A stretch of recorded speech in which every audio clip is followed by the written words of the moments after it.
যেখানে থাকে নিরাপদ আশ্রয়, মমতা আর ভালোবাসা, সেখানেই ঘর বানায় পাখিরা। ঠিক সেরকমই মায়া মমতায় ভরা এক শিক্ষকের বাড়িতে বাসা বানিয়েছে হাজারো পাখি। পটুয়াখালীর কলাপাড়া উপজেলার বালিয়াতলী ইউনিয়নের মুসল্লিয়াবাদ গ্রামের মধুখালী মাধ্যমিক বিদ্যালয়ের শিক্ষক আক্তার হোসেনের বাড়ির কথা।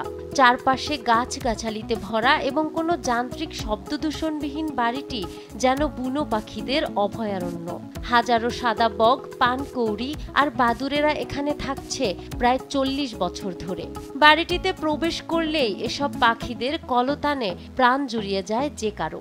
এই বাড়িটি আসলে মোল্লাবাড়ি নামে পরিচিত, কিন্তু আসলে এলাকার সবাই জানে এটা পাখি বাড়ি। যে পাখি আসলে অসংখ্য পাখি, এখানে এই পাখি কাউকে ধরতে দেওয়া হয় না। সবাই মিলে চেষ্টা করি যাতে যেন এই পাখি কেউ ধরে না নিয়ে যায়। পাখিদের মলত্যাগের কারণে বাড়ির লোকজন কিছুটা বিরক্ত হলেও ঘরে দুর্গন্ধনাশক ছিটিয়ে দিব্যি থাকছেন তারা। এসব পাখিদের বাসা তৈরির জন্য বাড়িতে খড়কুটোও রাখছেন আক্তার হোসেন।